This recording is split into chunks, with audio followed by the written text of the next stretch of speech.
pod, and I want to talk about a very interesting game on Saturday night in Madison, Wisconsin. Penn State visits the Badgers. And this is not going to be the defining game of the season for either of these two, but it could be. Start with the Penn State side of this before we talk Wisconsin. James Franklin, 11th season at Penn State. He's 94-39. He's won the Big Ten his third year. Everything was looking big. He shows up at Vanderbilt. Everyone's excited. And everyone's still waiting. And the easy bit on Franklin, 5 of his 10 seasons have been 10 or 11 wins, 4 11-win seasons. They beat a lot of teams they're supposed to beat, and they can't beat the teams that they're supposedly even with. 3-7 versus Michigan, 1-9 versus Ohio State, 6-6 in bowl games. That's 21 of his 39 losses right there. They had a couple bad seasons around COVID, but for the most part, 49-10 against the Big Ten, other than Ohio State and Michigan. Here they are, 6-0.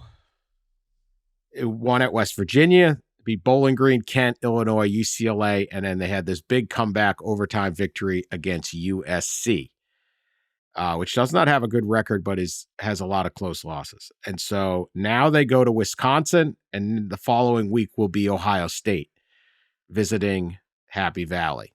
And that is the game that will define the regular season, because that's the one everyone has circled. There's no Michigan this year. After Ohio State, they finished with Washington, at Purdue, at Minnesota, Maryland. And so this is why I think this Wisconsin game is big. They should win, but it isn't easy. If they don't win, the Ohio State game becomes an absolute even more monstrous, because I don't know at 10-2 with victories over West Virginia, Bowling Green, Kent, Illinois, UCLA, USC, Washington, Purdue, Minnesota, Maryland, you get in. I wouldn't want to be sitting there on Selection Sunday or whatever we're calling it with a 10-2 mark and no really great wins. So this is a Wisconsin game that sets up an even more important Ohio State game, but also changes the mood for the whole place. So just football-wise, you have that. You also have this little side story. Over the summer, 2 of their players were arrested on a sexual assault investigation. They got charged this week. There was a press conference, I think yesterday or Wednesday, where the school makes a statement, and then James Franklin's not going to say anything, comes out for the press conference. Someone asks a question, he just immediately walks off, then comes back and does the football part, like kind of an awkward scene. I really know it has a whole lot of bearing on this situation, on winning, but you do have that as a side. There's not a lot of patience at Penn State. Fans are like, when are you going to show us something? They got to make this playoff. They got a good team. Pat, am I missing any of the drama heading into this thing? How much does James Franklin need this one before he gets to the next game that he needs as well? It's a huge game. The winner comes out of this, whichever one it is, feeling really great because they've established some momentum. You know, Wisconsin's kind of gotten it back together, and we'll talk about them in a minute. But Penn State has been a good 6-0 so far. You went through the record. It's not against overwhelming opposition, but they've looked good. This has been one of his more complete teams, I think. They've really disruptive front on defense. Abdul Carter is a monster. He's in the backfield constantly, incredibly hard to block. You have to game plan against him. Offensively, they're more creative and probably explosive than they've been in quite a while. Offensive coordinator Andy Kotelnicki has come in from Kansas and really, I think, given them a different element of creativity. You know, Drew Aller's playing well at quarterback. Their running back, two running back tandem's been very good. And then Tyler Warren's been a revelation at tight end. He's the best tight end in the country, and they're using him in all kinds of ways. So I'm impressed with what Penn State has done. But You laid it out. They've got to get over the top. You got to make the playoff. And here's the thing. If I were in the Big Ten, I would be concerned, as much as you've tried to intertwine yourself with the SEC as we're above everyone else. They're really not this year. They're not. The SEC teams, I think, are across the board, maybe not at the very top, but you get down 3 through 8 or whatever. I think the SEC is better than the Big Ten, and the Big Ten shouldn't be sitting there saying, well, if they get 4 bids, we get 4 bids. If you're a 2-loss team in the Big Ten, I think you're under some scrutiny there. So this is a very, very big game because you get to the point of Ohio State and you just expect Penn State to faint dead because that's what they do. We'll see how it goes this time around, but that's the expectation, which does ratchet up the stakes for this game. Yeah, the SEC does feel like deeper. Maybe has 6 or 7 playoff type teams. And Big Ten maybe has more like 4-ish, 4 or 5. It does feel like that this year. Pat laid it out, offensively, defensively for Penn State. They really are a complete team. I mean, they got a great passing game with Drew Aller. He's come along pretty well. They got some explosive plays in there that we haven't seen necessarily from them in the past. The 2-headed running attack, Tyler Warren at tight end, and in great defense as they always do. I won't rehash it all. Pat went through their scheme and what they do, and it's been impressive. And I think we talked about this on the pod plenty before. But if you go back the last 10 years and you look at how many times Penn State, if you apply a 12-team playoff, how many times Penn State gets in, I think it's 4 or 5 times they would have gotten in the playoff the last 10 years. And so the expectation is certainly playoff or bust, right? Get into the dance thing this year. When you opened talking about James Franklin, I went back to kind of his record and his season by season at the school, and I compared it to Mark Richt at Georgia. I don't know if you guys have ever looked at those two side by side, but it is incredibly similar. Their runs at the two schools, basically average winning, 9-ish games a year, right? But you still lose to all the really good teams in your conference. 1 conference championship or so. I think Rick had 2 in his first 10, 11 years. But it's strikingly similar, what they've done. And they just, Mark Rick couldn't get over that hump of the Alabamas, and for a while the Floridas there, obviously, for a stretch. And it's the same for Franklin. I think James Franklin is 1-9, I believe, against Ohio State in his 10 years.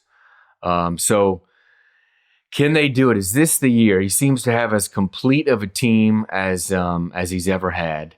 And one last off the field note, as Dan brought that up about the exchange at the press conference earlier this week, I just don't know who is advising these people.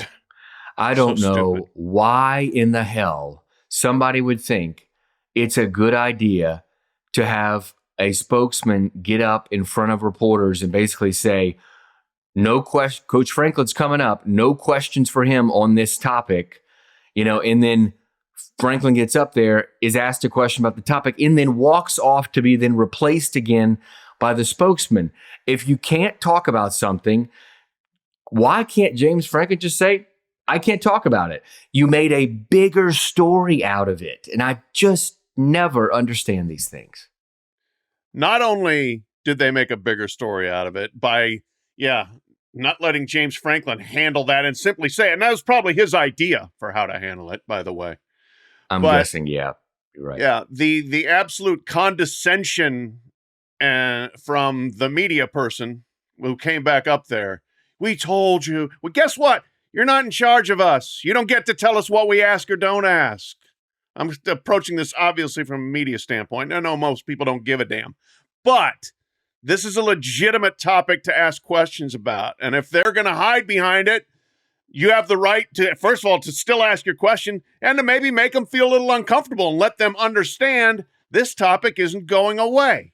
It's a fairly serious topic. You had 2 guys on your team until this summer who ended up being charged with a serious crime here.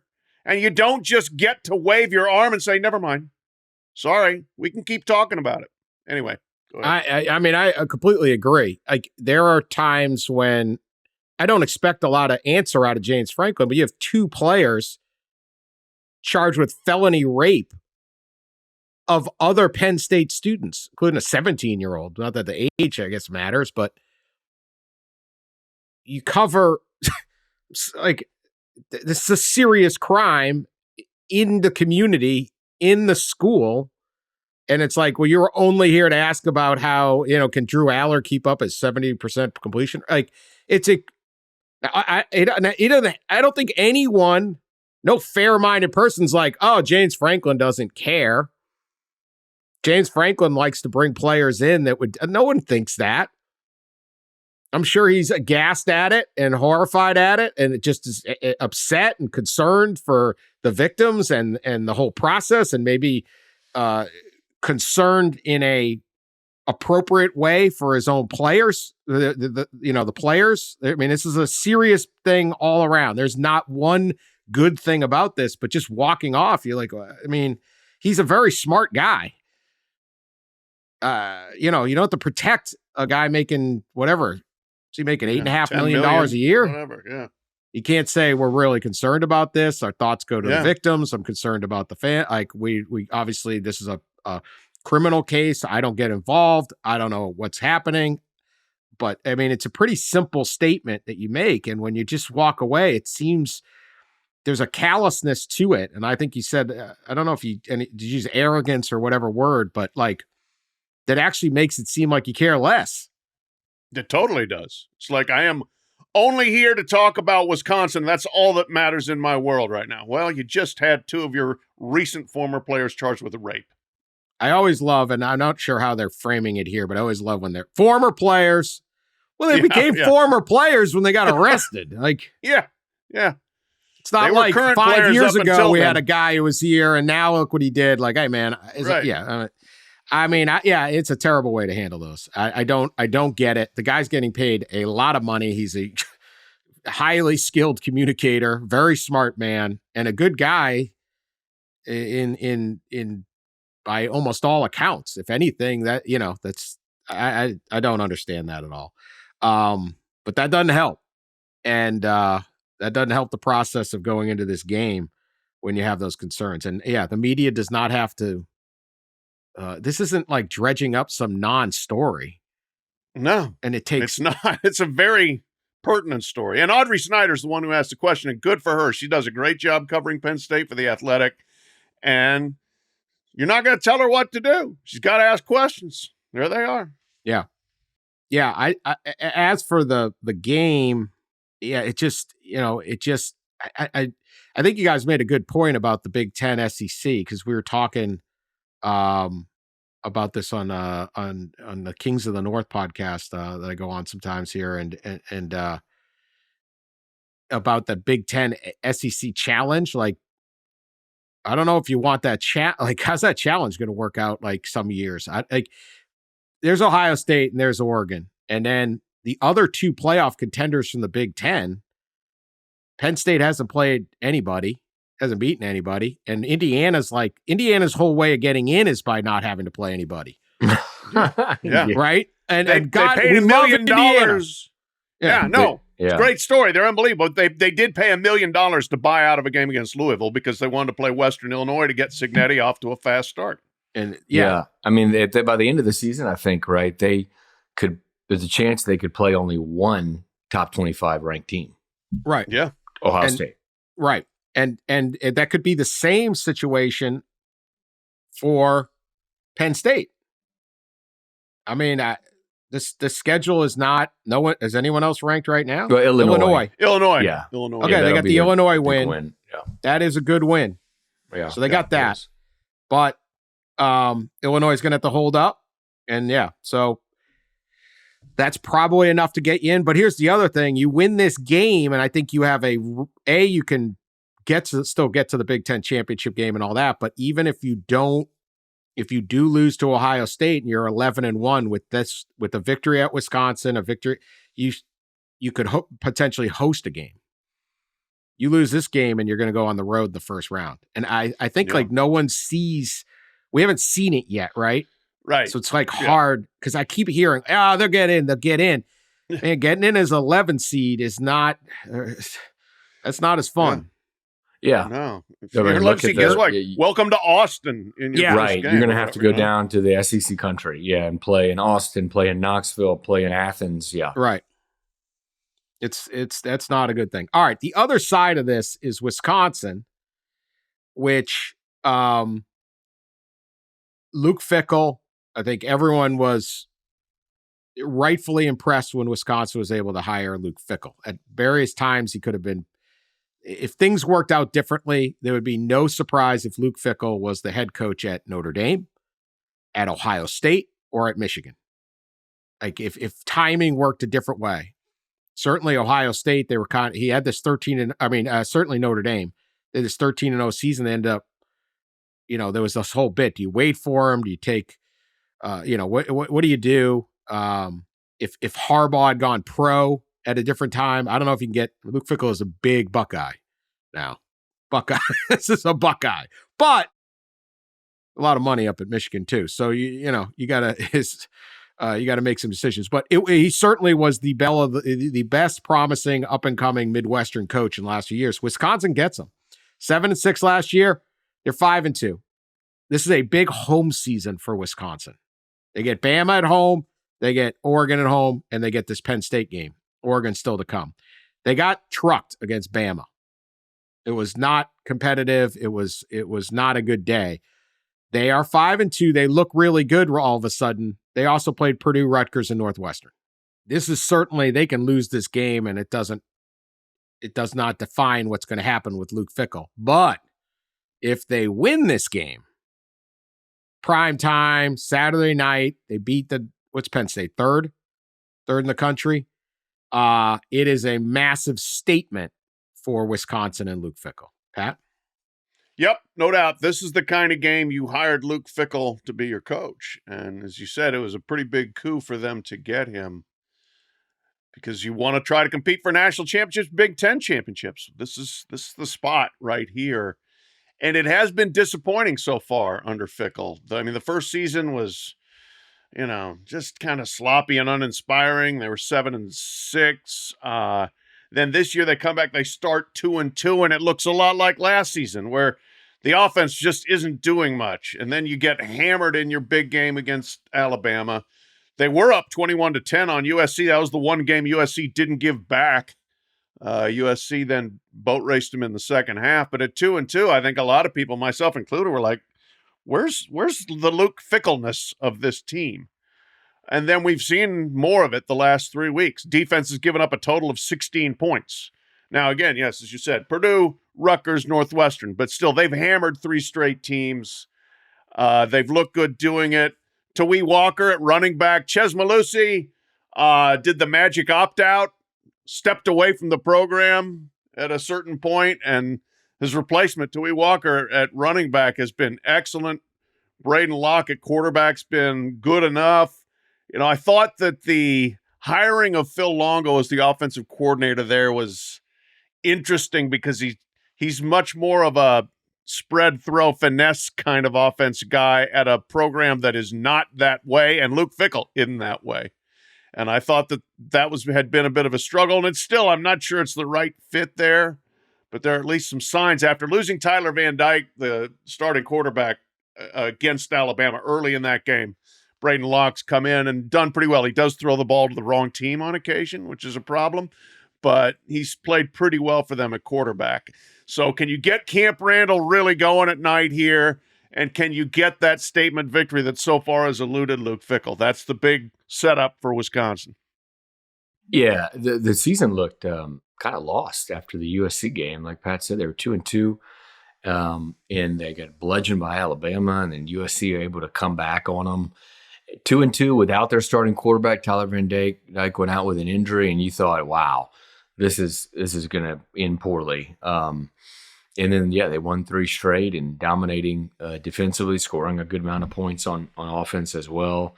Braden Locke's kind of settled in there, it seems like, at quarterback. And Tyree Walker's kind of taken off, especially the last few games. I think he's had like 415 yards in the last three games. Now, as Pat mentioned, that's Northwestern, Rutgers, and Purdue. So this will be a much stiffer test. But night game in Canton Randall is kind of sneaked up as a really good and important game. And hey, in the expanded playoff world, Wisconsin's still in it, right? I mean, they're 5-2. As long as you really don't have a third loss, you're probably in it. And one of those losses is a non-conference game, so they're certainly in the championship race, still alive, and big game up there in Wisconsin. Oh yeah, and they're going to get Oregon in there too. So I mean, if you're 10-2 with, and I guess you'd make the Big Ten title game at that point because you'd only have one league loss, and you got wins over Oregon and Penn State. Oh boy, yeah, that's a good 2-loss. That's a heck of that's a lot better 2-loss than we beat Illinois. Yeah. Have you guys ever seen the videos of Luke Fickell as a high school wrestler? No. Do I want to? So no, Luke Fickell. He was an animal. They say was the greatest high school wrestler in the history of the state of Ohio. Wow. He murders people. Yeah. Yeah. No. He went, I got the story up here. He went to Columbus DeSales High School, 90 to 92. As a sophomore, he went 36-0. As a heavyweight, he went 31-0 with 29 pins. Oh, my. He pinned 4 of the 5 opponents in the state tournament in 135. If you know anything about wrestling, I mean, I think you can figure it out. That's 42 seconds, a minute 26, and then in the final, the state title, he pins him in 54 seconds. Only one guy didn't get pinned. He beat him 10-0 in the semis, and they accused him of running, which I wouldn't. Smartest guy in the state of Ohio. I'm looking at pictures, by the way. Wow. Luke Fickell was jacked, man. He was a beast. I mean, holy cow. I do not. Yeah, I don't. Also, one of these wrestling photos, it's the early 90s, but it's in black and white. Oh, it's always better. Wrestlers look better in black and white. They look better. Like, yeah. Also, his neck was the size of my waist. Luke Fickell's neck. Anytime, and let me do his senior year. 6'4", 235 as a senior. He pins almost all of his 39 opponents. This is from Cleveland.com. A handful of wrestlers were so afraid of him, they forfeited matches. Oh, my God. Just, no way, coach. No effing way. This guy's unbreakable. Anytime we have the conversation which head coach would win a brawl, the answer is Luke Fickell. Yeah. Right. Because if you know anything about UFC, MMA, the wrestlers have the ground and pound. Yeah. If you ever are really bored, you want to watch something on YouTube, Luke Fickell wrestling highlights in high school he's just incredible. He could have been an Olympic champ. He's risen up on the who do you don't want to fight coaching rankings with Orgeron and Cristobal. He would kill those guys. I know, obviously. Damn. Yeah. Didn't know about Orgeron's not coaching anywhere. He's also like 60. Yeah, he is. All right. But I don't want to fight Mario Cristobal, but when you can wrestle like that, you didn't lose.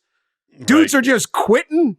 He's lost weight now, and he's fairly calm, but he will get that flash in his eyes at times where you're like, oh, okay.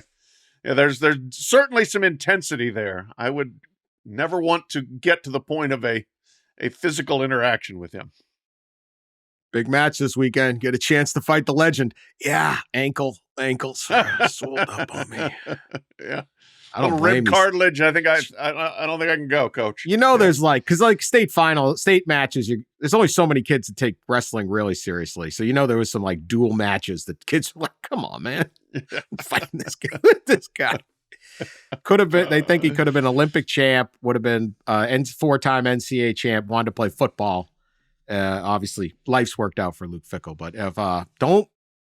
if they say don't ask Coach Fickell a question, I'm obeying. Yeah. Then policy will be strictly adhered to. Yeah, there's one thing Luke Fickell probably wouldn't know, and Luke Fickell that he wouldn't do. Right? No, he would actually say, I can't comment on it. Yeah. Yeah. I can't comment on it. Sorry, whatever, blah, blah, blah. Anyway, And then big you flash option. that look that says, Normal. I can actually pile drive your face into the ground if I want to. Check out that the guy who was in the semis that just ran. All right, we'll be back right after this with Michigan State. All right, as a resident of Michigan, I can assure you the people here in Michigan like to think that they're above. Just generally, the state of Michigan is above the state of Mississippi. Sorry, Ross. And there's some stats and things like that. But I like to say... not in a few things, like, for instance, food.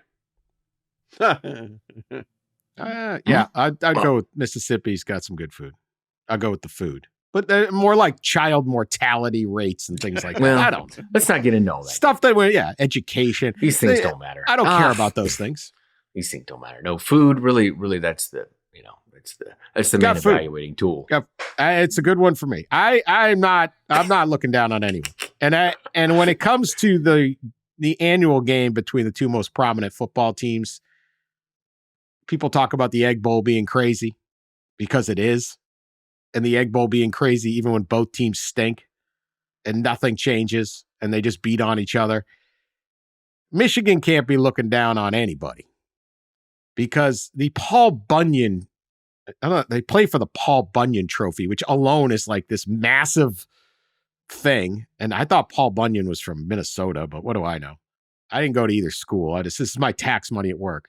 The Michigan State rivalry is every bit, if not more loony bin than the Egg Bowl. And I think it deserves that respect. The Northern Egg Bowl is nuts. I'm going to come up with just, first off, last 10 years, 5-5. Each team's won. I'm going to go through a few of these. And I'm not even getting back to, I'm not even talking distance past, but like semi-recent past where they had like, there was a trip in the end zone, decided a game. There's Spartan Bob. Remember that one, Pat? The clock keeper at East Lansing. There was an extra second thrown on the game. Mm. And he became known as Spartan Bob and became legend. See, these are the things no one knows about. Yeah, I got nothing on that one. There was an end of a game in Michigan State. They were able to spike the ball with 1 second left. And that 1 second, at least in the Michigan timing, took about 4 seconds. This guy just hit the button. And then it became known as Spartan Bob. He's a big hero up there. There's like shrines to him at bars and things like that. He hasn't paid for a sandwich in like 15 years because he helped the Spartans win one. So we got Spartan Bob. We got the little brother comment by Mike Hart calling Michigan State little brothers, which just set Mark D'Antonio off. I don't know any coach that hated his opponent more than Mark D'Antonio. Pride comes before the fall. He warned him. It'll never be over. Just spewing anger.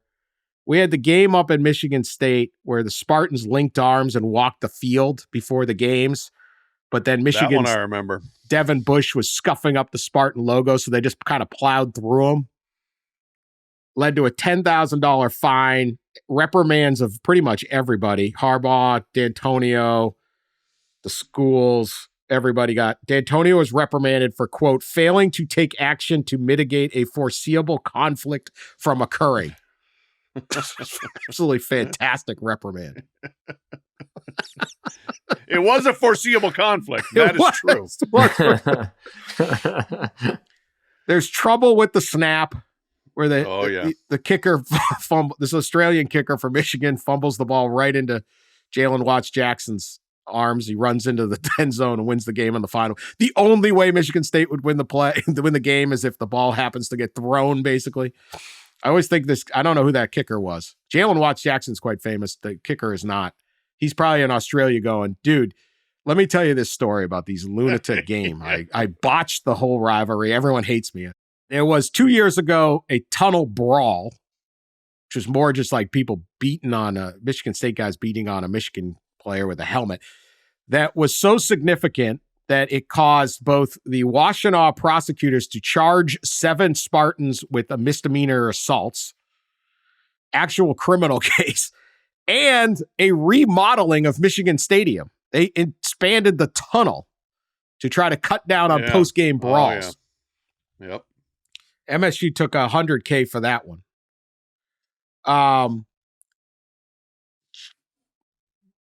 Just last year, between these two schools that like to think of themselves as better than the Mississippi and Mississippi State. We had Connor Stallion show up on the sideline of an MSU game. Perhaps Ain't no perhaps about it. Allegedly in Central Michigan gear and possibly spy glasses. I mean, again, this is all 1 year now. You had Jim Harbaugh, the Michigan coach, get suspended 2 different times for a total of 6 games for various NCAA violations and potential Big Ten violations. Sharon Moore gets suspended for 1. Mel Tucker get fired for, in the parlance of the Wellington airport, hugging himself during a Zoom call. Oh, Dan. He then sues the school for $80 million. I mean, these are the head coaches. One guy got suspended for half the season. One guy got fired for that.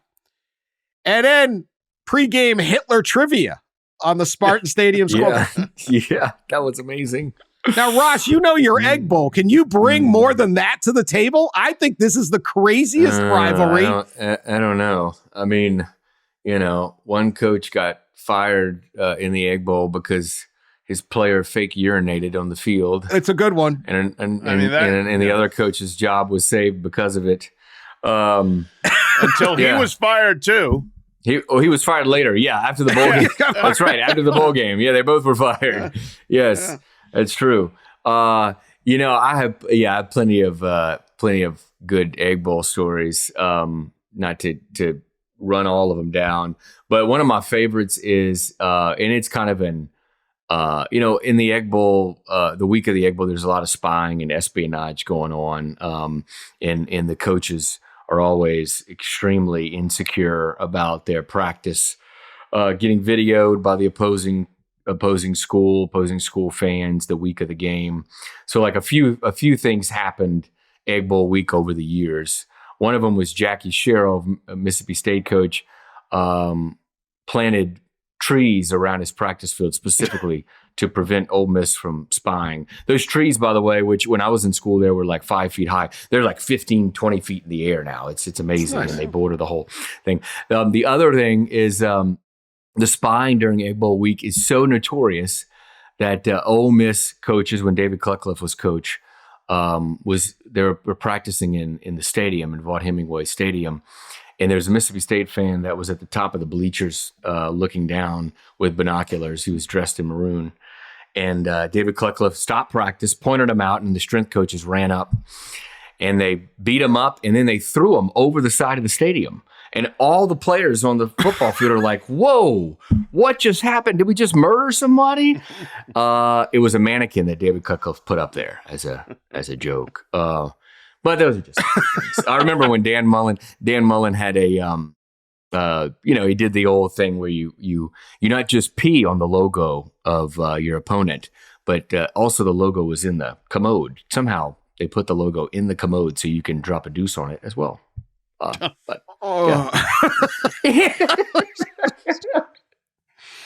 When did Jackie Sherrill castrate that bull? That was for Texas. That was early 90s, 91, 92 maybe. But here's the best story of the Egg Bowl. A bull, just for people. The coach brought a bull to practice. Yeah. The best story. Just cut the stuff off of the bull. Yes, right. Came just what, 8 years ago or so. Pat, you know what I'm about to say? Steve Robertson, the Mississippi State, longtime Mississippi State reporter and fan, filed a public records request in Ole Miss, got a lot of the information on Hugh Freeze that eventually, honestly, if you talk to everybody involved, really was the thing that led to his firing, because they didn't remove a lot of the numbers out of the public records. It's amazing. So forever in the history of Mississippi State, Steve Robertson will be forever crowned as king in Starkville. Yeah, see, Steve Robinson's like the Spartan Bob of, it's like these random. Yes, that is true. You catch the rival coach who's crushing it, making ill-advised phone calls to services. That's pretty strong. I'm not saying it's a knockout. I'm just saying this is there should be a grad school dissertation on this. Someone needs to do a report. Crazier rivalry, Mississippi State, Ole Miss, or Michigan State, Michigan. And I just think the thing is the Michigan fans set up, Michigan State fans, they think they're above this. You're not. No. The Connor Stallion stuff is truly an added element that is hard to even match. I will say, like in the history of the podcast, the fake pea egg bowl game and the pole assassin monkey were probably 1-2 in terms of the greatest stories we've ever had. But the Connor Stallions thing, the length and breadth of material that gave us was awfully good too. Content Stallions. Yes. So you may be looking at a couple 4 and 3 teams on Big Ten Network at 7:30 on Saturday and going, nah, probably not. Something's going to happen. 2 teams tied for 7th in the Big Ten. Get your crazy on. Yeah. All right. Ross, you went out to Annapolis on this week to talk to Navy, midshipmen, and their big game against Notre Dame. Pat, you're covering that game this weekend. It is up in MetLife Stadium in New Jersey. And we talked a little bit about this in the last show. We also talked a whole bunch of other games in the last show, but about how this is unbelievable late in October. It's kind of a playoff eliminator for both teams, which is interesting. But what are they saying over there in Navy other than yes, sir? Yeah, a lot. They say that a lot. They do. They Speaking of Connor Stallions, his alma mater. That's right. Didn't ask anybody about old Connor when I was over there. I missed A opportunity. whole lot of his tricks. Memorabilia about Connor Stallions there. The great.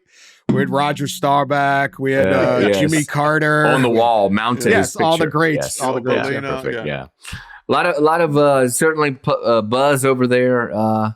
The Naval Academy. By the way, if you haven't been to the Naval Academy in Annapolis, it is got to be the most beautiful setting of a practice field I've ever seen. They practice right on the banks of a tributary of the Chesapeake, and sailboats going by. When I went there, it was like 75 and sunny earlier this week. It's just incredible. And they really roll out the red carpet. Those guys, not that we'd be surprised, but Scott Strasmeyer and the guys over there at Navy do an incredible job, and I appreciated the hospitality. But it is buzzing there for sure. First bowl game, they qualify for a bowl already, 6 games in, first bowl game since 2019. First time they're 6-0 since 1979, I believe. So a lot of excitement and around the program, what they're doing. First year offensive coordinator Drew Cronick's kind of installed. They kind of run like a really meshed up offense of the option, the veer option, the like a shotgun based kind of screen type of game, and then the wing tee. They do a lot of crazy stuff, and it's really fun to watch them play. And I wrote a story at Yahoo that dropped this morning about Army and Navy, right? Both just kind of together, undefeated for the first time since World War II.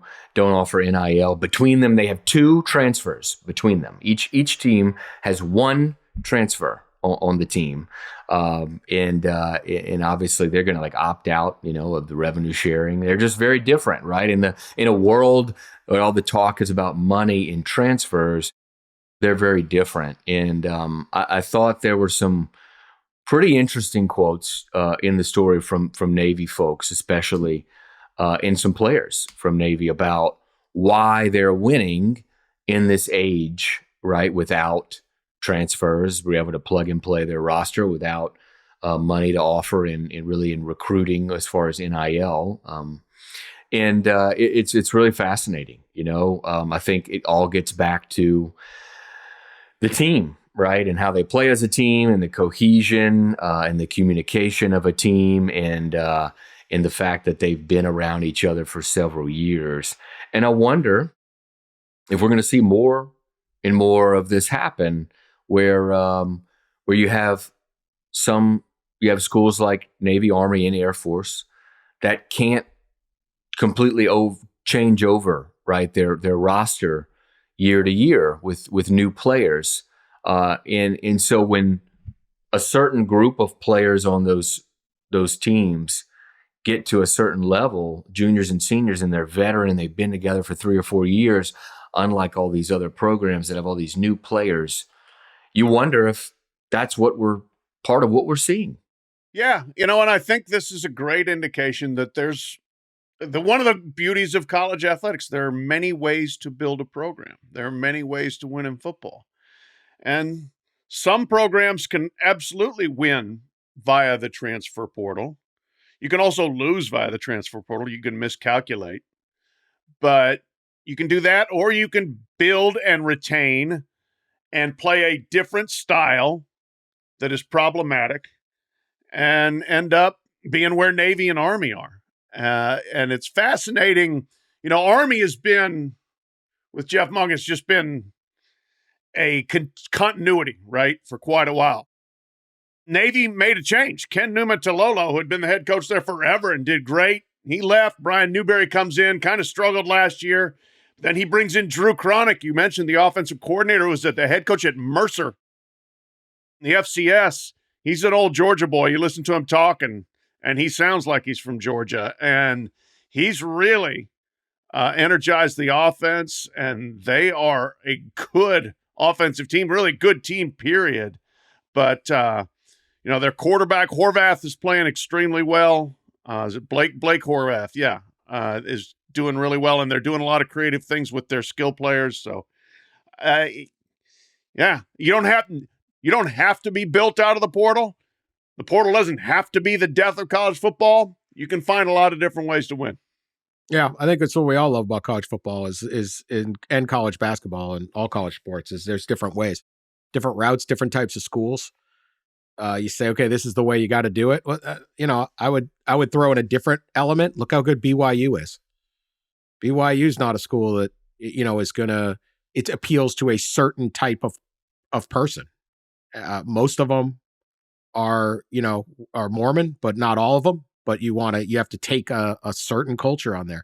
To a lesser degree, maybe Notre Dame, not as strict of a code, and you can win in big cities. You can win in small towns. You can win with military academies. You can win with religious institutions, big schools, small schools, private schools, all sorts of different stuff. And it's okay to just try to be different. And obviously, Army, Navy. I mean, you wouldn't go to. You'd have to have a lot of NIL to be like, yeah, I want to do this. Yeah, I want 5 years of active duty. Yes. Yeah, 5 years for active sure. duty, get up at 4 a.m, study everyone's in engineering and like everyone's doing this. Like, how much you got to pay? I couldn't have handled it. Oh God. It wasn't like if only they've always paid people to go there. You get a salary. Which I always found funny. Because they'd be like, you cannot have student athletes getting paid. Like, well, they pay them over here. What is this? I get it. It's a totally different deal. But it's like, yeah, I give you $1 million to try it. Like, dude, God, I'm not. No way. I can't. Yeah. I couldn't do it. I'm not Get good up enough. early. Make sure your clothes are ironed and shoes spit shined when they inspect your room. Go out and march. 3 days. Go to class. Yeah. Go to play football. Yeah. Yeah. Like, yo, Where's the video games, man? All right, quickly, shout out to Kennesaw State. 28-point underdog Wednesday night against Liberty, and they win. 0-5 beat a 5-0. And then it's Kennesaw State's first FBS victory. Is that accurate? Yes. Yeah. And they stormed the field. Yeah. They did twice. Awesome. Twice, that's right. They stormed it, then there was a second, and then they ringed the field, and then they stormed it again. One victory, 2 court stormings. Field stormings. We were talking about field. No fine on that. No fine. Conference USA not assessing fines. Kennesaw No. State doesn't have the money to fine him. Let him keep it. Yeah. We like a scrounge in the bottom of the barrel there. $15. $15. You gotta. Yeah. It's like a parking ticket outside. Put the bus in the wrong spot. Yeah. So congrats to 0-5 beats a 5-0. Liberty's got the money. They got money. There's another school for you. So shout out to Kennesaw State. Welcome to the club. You've field stormed. I keep saying court stormed. Field stormed and all that. All right. Last episode, we discussed a whole bunch of interesting games. UNLV hosting Boise State, Texas and Vanderbilt, Alabama, Missouri. I'm pretty sure. I don't know. We did a whole mess of them. Miami and Florida State, different ones. So any other games? So if you want to hear some of those, go back and if you didn't hear them, listen to that show. They're available and free. They're on where you get your podcasts. Quick round robin before we get to race for the case. Interesting games you're looking at this weekend, Pat. No duplicates. Illinois, Oregon. Just want to see if Illinois can stay on the field and slow down the Ducks. Illinois had a very good season. Bielema, never doubt him. If they can manage the game, control the ball, eat clock, give Oregon fewer opportunities, maybe just frustrate the Ducks a little bit. I suspect having to play in Autzen Stadium is probably a deal breaker for an upset. If this game had been the other way around and they were playing in Champaign, maybe they probably won't win. But I have a feeling that Illinois can at least put a little bit of interest into this and frustration into Oregon. Cincinnati at Colorado. 10:15 on ESPN Saturday night. Both teams 5-2. Both teams with only one loss in the Big 12. Huge game. It's sold out again. Another big Saturday night national TV game for Colorado. We're at the point now where the Coach Prime experience has worked. Unless they lose out here, which I'm not expecting. But you think about, they took a 1-10 team and last year was going well. They got a lot of attentions. It fell apart. This is a pretty good football team. And obviously they got some great players in Travis Hunter and Shedeur Sanders. But the defense is good, and this could be the one that kind of puts them over the hump. But if you're Colorado and you were hiring a coach 2 years ago, this is pretty much all you could, more than you could want. I know it's Deion Sanders, it's Coach Prime, everything changes with him. But if you're sitting there saying, hey, we're selling out every week, we're on national TV every week, and it's the last weekend of October, and we're playing a very, very meaningful Big 12 conference race game. Scott Satterfield has done a great job at Cincinnati this season. They're flying a little under the radar because they had that loss to Pitt, which is a really close game. Pitt's looking pretty good. They've got an interesting one Friday night with Syracuse. Thursday night with Syracuse, sorry. But this is a really, really big game in the Big 12 and should be another really exciting game. Colorado plays exciting games. Cincinnati's been playing them, so I'm looking forward to that one. That's a good one. That I think you enumerated the points with Coach Prime and why maybe the Deion haters I heard so much from I'm not hearing from anymore. But the Satterfield thing at Cincinnati has been interesting too. He hit that as an escape hatch job from Louisville. Louisville was thrilled to see him go. Looked like a pretty controversial hire for Cincinnati. The first year was bad. It was also their first year in the Big 12. They went 3-9. And I think there was buyer's remorse.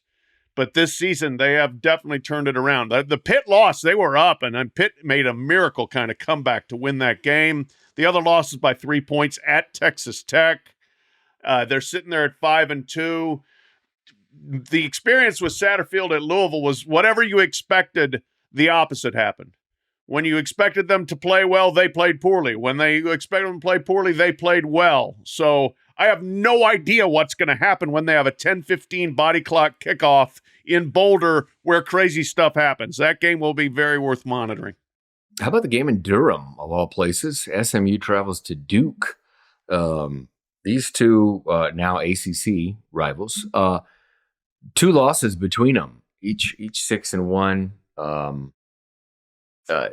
This could set up, if SMU wins, it could set up next week a game against Pitt, two undefeated teams in the ACC playing. Pitt plays Thursday night against Syracuse, so they'd have to win too, but they could set it up. But Manny Diaz, first season at Duke, visited them over the spring, trying to kind of transform the whole team, but new offensive line, new defensive line, new quarterback, a lot of newness, and they're 6-1 in having beaten Florida State last Friday, I think, right? Kevin Jennings for SMU played well at quarterback. They've kind of gotten on a roll since losing at home to BYU. And Malik Murphy is Duke's starting QB. We all remember him back up at Texas. So big game there in the ACC, somewhat unexpected. I will throw in just an upset watch for BYU at UCF. The BYU people are already mad at me, so I'm sorry if I'm making you madder, but I just, they've had a great season. No denying that. It's hard to go undefeated, and you're going across country. This is their longest trip so far this year. UCF has not been good. They've lost 3 or 4 in a row. But Gus, we've seen Gus pull some stuff, and he darn near pulled it last week against Iowa State in Ames. They were winning that game by 2 touchdowns, and Iowa State came back. So we'll see if BYU's just got to get a little bit bigger target on you. Got to be able to handle it. They probably will still win, but I think that's going to be one to monitor. A lot of good action. We also talked, we talked obviously A&M and LSU, and we talked Toledo and Bowling Green. I mean, we got everywhere on Tuesday's show. We've got a lot of games in this week. All right, back with Race for the Case. All right, Race for the Case standings up, still in first, 27, 20, and 1. I got a tie for first, though. Joe also 27, 20, and 1. Pat is 25, 22, and 1. Ross 23, 23, and 2. Coming back. We're all 500 or better.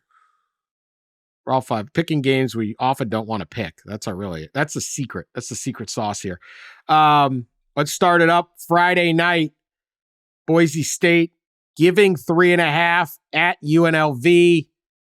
UNLV is opening up extra sections of Allegiant Stadium to fill the ticket demand. People are fired up in Vegas for a college football game. It's pretty that actually involves UNLV. Pretty good scene. 10:30 at night on CBS Sports Network. Pat. Yeah, this one I think is going to be wild, dramatic. Our Friday night games have been excellent, and I think that will continue here. I love Ashton Genty and everything he has done. He's been awesome. One of the better stories of the season. Barry Odom can coach some defense. I think they're going to put everything they have into slowing him down, and I like what Haj Malik Williams has brought to the running game for UNLV. They've also rediscovered their best player, Ricky White, at receiver, getting him the ball more than under the Sluka era. And I think UNLV is going to pull it off as the home dog here. I'm taking the Rebels. Wow.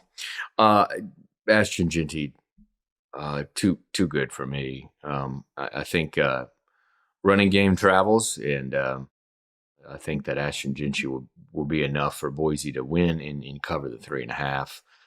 Excited for this one. I'm more excited for this one than Dan, you wrote about it earlier this week. Right now, this game means something to the playoff race like it never has before. And these two teams are arguably the top 2 in the race for the Group of 5 playoff spot, especially since Liberty has lost now. These two are the top 2 teams in the race for the playoff, behind or ahead of like the Armies and the Navies. Washington State Memphis, still got a little Tulane. Well, so Washington State can't get a Group of 5. They can't get a G5 spot. They can't get an AQ. Washington State. Right? They have to get an at-large. Yeah. So this is a huge game to, a lot of people at Navy. Just talking to people at Navy, they're the hope is right. You have whatever team wins Friday night, you have the other team. Win in the championship game in a rematch. That way they kind of knock each other out. So this is a big one on Friday night. That will end around 2 a.m. Eastern time. Yep. Just as the buzz really kicks in heavy. Yeah. Last call. Sure. Yeah. Yeah, right. It sucks that they're burying this game on CBS Sports Network, by the way. I feel like they're making this as unwatchable as possible, but it is what it is. It's going to be a great game. One thing that I found really interesting about this matchup, both these teams statistically are very similar to one another. They're playing really bad pass defense. They're averaging allowing almost the same amount, 270 pass yards per game. I think for how similar they are and how good they've been this year, I got to go with what Ross, you said. I got to go with the premier player in this matchup. The guy who's just heads above everybody else on the field. The guy who's going to be a first-round pick, could be the Heisman Trophy winner. Ashton Jeanty, all it takes is one or two big plays. They won the football game, so I'm going with Boise. Yeah, I'm taking Boise as well. Hajj Malik Williams, I don't know how he wasn't the starter all along. This guy's he's a good quarterback, and they got a great return game.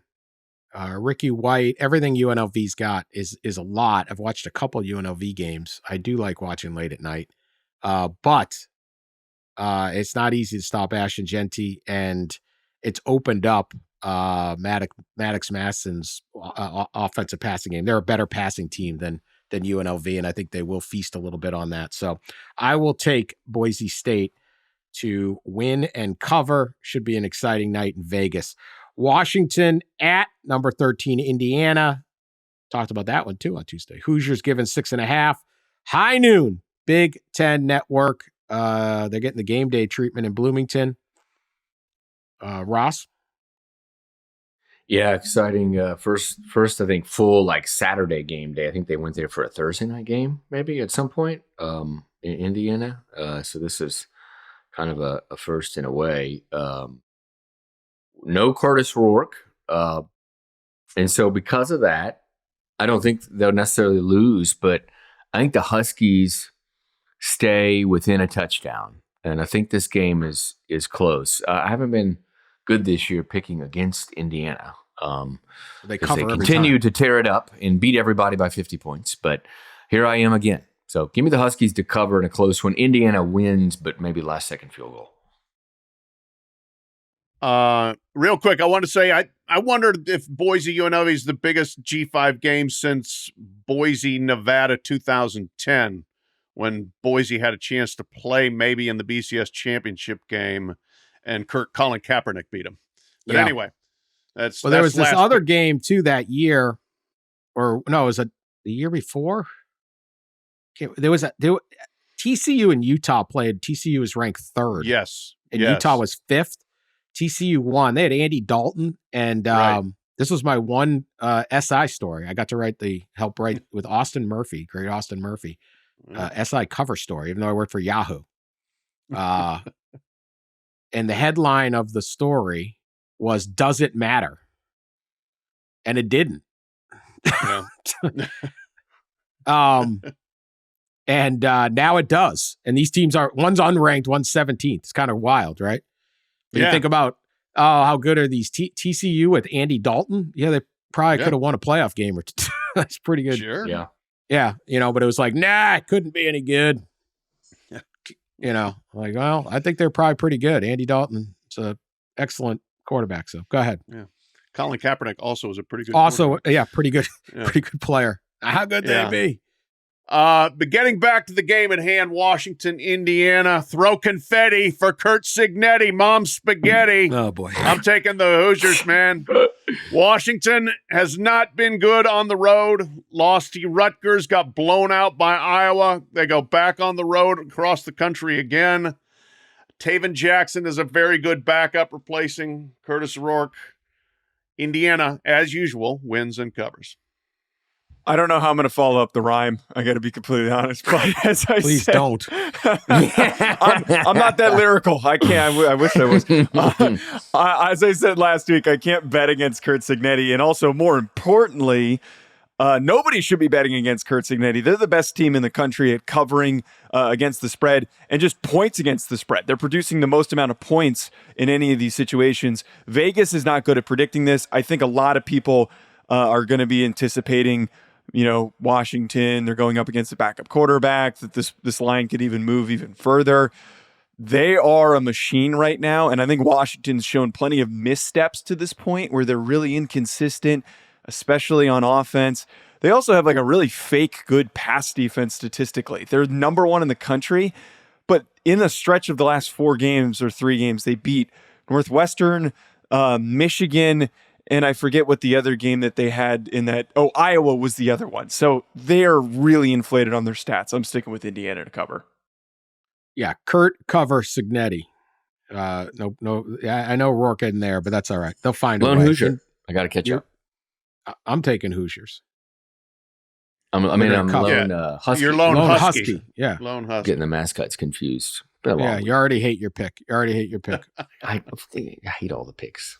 We'll stay in the Big Ten. Michigan State at Michigan. Northern Egg Bowl, as I said. Michigan's giving 4. 7:30 ET on Big Ten Network. Pat. I have no idea. I don't know what's going to happen here. I mean, it's a tough game to pick. It's a very tough game to pick. Give me Michigan State just for the unpredictability aspect. And I am so tired of watching Michigan try to throw the football. So I'm going with the Spartans. Yeah, it's brutal watching Michigan try to throw or to have some kind of semblance of a passing game. They average like 120 yards a game through the air. And so because of that, I as well will take Sparty to at least cover the 3.5. I think this is a tight 16-13 game in one way or the other. So give me Michigan State to cover on the road. Yeah, you might need a bottle of tequila or something to get through watching this game. I hope it's as crazy as Dan was hyping it up earlier, and this isn't just like a 10-3 game and it's extremely ugly. I'm going to regret this, but I'm going to take Michigan. I'm just purely off of the fact that this is at Michigan. It's at home. I hope that's enough. But as you guys both said, there's no way to really guess how this game's going to turn out. Yeah, I didn't say it'd be a good game. None of those things I mentioned were really, I mean, it was dramatic, trouble with the snap, but most of it was there'll be a lot of fights and stuff or something. I don't know. This is a nightmare to pick. I like State getting points just because whoever's getting points in this. Aiden Childs, Michigan State's quarterback, has tremendous potential to do all sorts of things. Yeah. Nick Marsh is fantastic talent. Spartans are playing very well. Michigan is not, but again, they didn't play anybody. Michigan's got no quarterback. I'm going to take. Oh, you're deciding on the spot. I love it. This is what I do every effing week, Dan. Me too. I'm 7 games above 500. That's why I think a lot of this stuff's garbage. I am going to go with Michigan. I think that they have more talent. Run the damn ball. You can't throw it. I'd go triple option with Alex Orji. I don't know. I'm going to go with Michigan. Yeah. They're going to hold them off. Although I think there was a stat. Diag partner stat of the week, possibly true, possibly not. Every Michigan coach has lost his first game against Michigan State. That doesn't at least sound in real. recent memory. Wow. That's wild. Don't know if it's true. I don't think Fielding H. Yost probably lost his first game to Michigan State. Well, I say recent memory. You're older than us, so Fielding a Yost. I don't know. Whoever was before Bo Schembechler probably lost his first game to Duffy Doherty. I'm going to say there you go. Michigan State was a beast back then. Game is not in Beast Lansing, though. That's one of my favorite nicknames. So I'm going to take Michigan. Whatever. I don't know. Don't bet this football game. You're absolutely crazy if you're betting this football game. Number 21, Missouri at number 15, Alabama. Spread is tied, giving 16.5. Brady Cook is out, right? Officially out? Doubtful. Doubtful. He's listed as doubtful in the injury report released Wednesday night. And yeah, I'm sure that's why we saw the spread move from around 2 touchdowns to 16.5. Which seems like an astronomical number. The thing about the Tide is you just don't know what you're going to get from game to game. It's a lot of what we saw in Kalen DeBoer's teams in Washington, just living on the edge a lot. And so you don't really know which team here, but you're going to get is the one one against Wisconsin or the one that lost to Vandy. So I think because the number is so high, I got to go with Missouri, even though they're not going to be without their starting quarterback, or may not be without their starting quarterback. And even if they are, he's a little wounded in the lower body, which is going to make obviously running and setting the pass difficult if he does play. So despite all that, and being on the road in Tuscaloosa, the number is just too high for me. So I'm going to pick Missouri to cover that 16.5. I am too, with reluctance. You are like Drew Pine is the backup, who's at least played a lot of football. Okay, played at Notre Dame, was at Arizona State. He's been around, so it's not like you're putting somebody out there who's just going to absolutely, freak out. Not sure he's very good, but you at least have somebody who can run an offense. And it's Cardiac Kalen. As I said, he plays a lot of close games. They don't blow a lot of people out.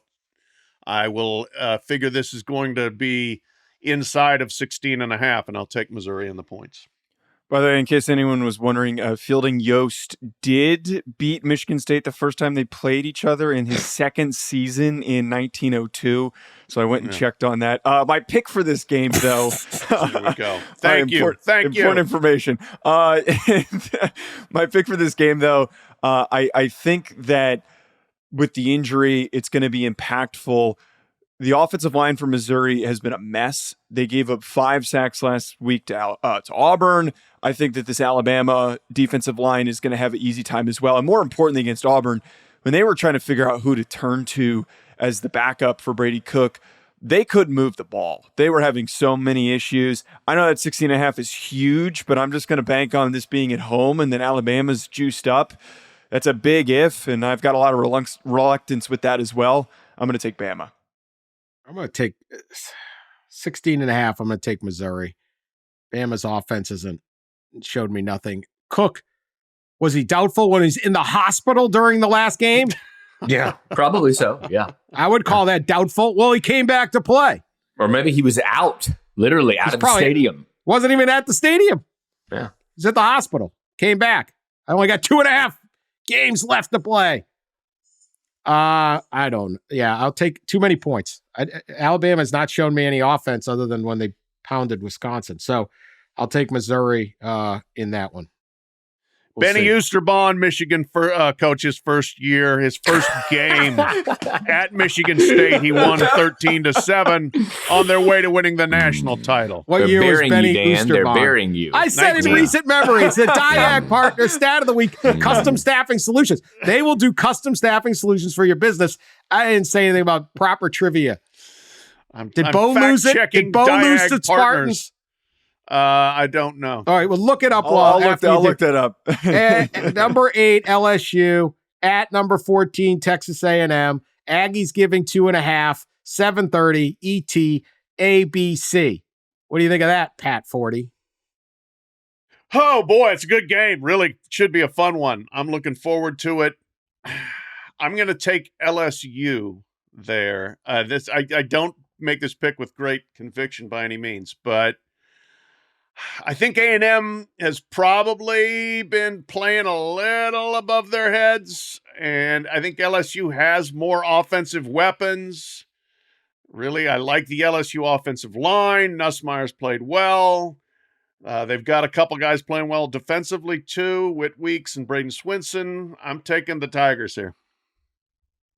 Yeah, this is a tough one. Almost a coin flip, like one of those, just stay away from the game, because it's at College Station, because how that place gets, especially at night against a rival like LSU. And we talked, I think, on Tuesday about the history of this game and the rivalry. I was leaning toward A&M to pick A&M to cover, but I've come around to LSU, like Pat said, having a little more offensive weapons and playing lately good enough defensively. So I think LSU hits enough long balls, enough explosive plays. Garrett Nussmeier, they found the freshman Caden Durham too at running back, and they get it done. So give me LSU to cover the 2.5. 1969, the final score 23-12, Michigan State. Hey, there you go, Diag got one right. So that's recent memory for some people, I'm sure. And there's a few others. I think they all lost. Harbaugh, Pure old and gray. I don't know. My pick for this, though, I think that like what you brought up, Pat, I don't know how legitimate this Texas A&M team is. First-year head coach with Elko, he's done some amazing things, but had some advantageous opportunities. That defensive line feasted against Missouri, but they're going up against the best offensive line in the country this week. That's something that travels. That's something that's going to show up and be able to slow down Shamar Turner, Scourton, that elite defensive line. So I'm going to take LSU. Very tough pick to make as well, but I think that they can pull out this upset. Or not upset, but cover and win this game. 2.5 is a big number to me because I'm going to take LSU. This game is going to be, I expect it to be wild, but you could get into overtime and win. You know, they kick a field goal, you score a touchdown, you cover. Those always, I just feel like this is going to be late fourth quarter. It's going to be wild. It's going to be dark. It's going to be loud. It's going to be all the things you want. I like LSU's. I like Nussmeier and the quarterback play lately. I'll take LSU to win and cover there. All right. Lock of the week. Who's got one? Anyone do any research? Joe usually does. I got one. I didn't. Right now. Okay. Go ahead, Joe. I'm going to take UVA -4.5 versus North Carolina. North Carolina has been the worst team in the country at covering against the spread this season. Mac Brown, great coach, but it seems like things are done with his time coaching at UNC. There's just not a lot of energy with this squad. And on the opposite side, UVA's been scrappy. They've been underrated. Anthony Calandria, who I have deemed the chaos kid, who is very unpredictable with some of his turnovers and his performances, but he's been stronger this year. He's been pretty good. I think they pull out that win, and they're going to cover as well, that 4.5. Dan, all the Egg Bowl talk has me got you nostalgic, didn't it? Yeah, it has me thinking about the Bulldogs. So I went and looked, and you know, they host Arkansas, 6.5 point spread. They're 1-6, but they've been playing better lately. Jeff Lebby, new coach there, has got them playing a little better lately, and I think they at least cover at home against Arkansas the 6.5. Maybe they don't win, but I think they cover against Sam Pittman and Bobby Petrino. So give me the Bulldogs to on the lock of the week here. Claim I like that one because I agree that Mississippi State is trending towards winning a game. You know, they're playing better. So I like that. I'm going to take Duke at home getting 11. That's what I have, Joe. I'm not sure what number you have for Duke SMU. It's a bit of a circumstantial pick. First, Duke has just been scrappy. They keep, they're in close games. They've won most of them. And so I like them in that spot. And then the circumstances here for SMU is their third straight road game. Second in a row. They had a week off, but they were at Louisville October 5th. They were at Stanford October 19th. Now they're at Duke. So they're going Pacific Coast last week, Atlantic Coast this week. I think it at least keeps them from playing at their peak here, and it's a closer game than expected. Duke covers. All right. I had 2. I was thinking of taking Bowling Green, getting 2.5 at Toledo, if only because Toledo's not letting the Bowling Green marching band on the field at halftime, and the football team will avenge that. Also, Bowling Green's pretty good. This is a good football game. But I'm going to go out west. Washington State giving 14 on the road against San Diego State. I'm taking a 14-point favorite on the road. I'm going to take Washington State. Other than the loss to Boise State, the team beat Washington. They've put up a lot of points against San Jose, against Hawaii. Beat Tech. I don't think a lot of this San Diego State team. They have won 2 straight. They beat Hawaii and at Wyoming, but barely. I think Washington State wins this game and covers 14. It's a lot, but I think it's going to be a big showing for the Cougs. What happens if Washington State goes 11-1? I'd like to see this selection committee. And Boise gets in. If Boise, their one loss is in the playoff, at Boise, and you're comparing 11-1 Washington State to, say, 9-3 Texas A&M, 10-2 Penn State, in Indiana. Yeah. I mean, that's going to be a mess. By the way, Dan, before we go, I have two really quick things. Number one, I have an amazing stat from Tim Reynolds, and we haven't talked about this game, Florida State and Miami play. All right, this is from Tim Reynolds down there at the AP. We did on the last. Were you at the last episode? I don't remember. Think he was. You know what? You know what? Ross was. He was preparing for his big spin on "Pardon My Take." That's right. Ross had a big star turn. Yeah, he's chatting it up. Yeah, I noticed you're really into talking to Big Cat and PFT. Pat and I and Joe. Not as much in here. Yeah, that's right. No, I noticed that. This plays second fiddle. Yeah. Well, we are slightly second fiddle to them, but that's all right. Also, this is in the morning usually. We usually do this pod in the morning. That pod was in the afternoon. You know, I'm a juicers are flowing, Dan. I might have had a drink or two. You know, Tim Reynolds, AP, great stat. There are 661 NCAA football programs in the country. 661. That includes all divisions. 25 of the 661 have not scored more than 21 points in a game. 1 in the FCS, 5 D2 schools, 18 D3 schools, in 1 FBS school, the Noles. Amazing stat. They've not scored 21 points in a game. Talking about the Noles. And the second thing I have really quickly comes from the Feinbaum show that's been off the rails lately more than normal because of Alabama's losing. An incredible moment happened on the Feinbaum show where a woman caller was calling in, and all of a sudden she or he, actually I don't know if it's I think it was a guy. It was a guy. I'm sorry. Yeah. Let's not try to define anyone's gender, okay? The man yells, "Will you shut up?" The caller. The caller yells, "Will you shut up? I'm trying to talk to Paul." And then Paul says, "Who exactly are you yelling at?" And the man says, "My damn cat." Perfect. Perfect. Cat ain't played nobody, Paul. Right. There you go. A Feinbaum is just like as big as he got because Auburn and Alabama went. Like the biggest thing that ever happened to Feinbaum was the tree poisoning. Now both are struggling, and he's just like, oh, it's like a whole new season. Like he got tiring, right? Oh my goodness, total chaos. Yeah, I heard that. I put that on social media. The cat daring to interrupt the Feinbaum show. So good. All right, that's our show.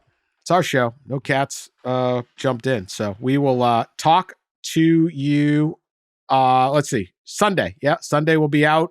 Should be late afternoon. We will overreact to everything as we usually do. Thanks for sharing us on social media, telling your friends about us, and subscribing. Talk to you later.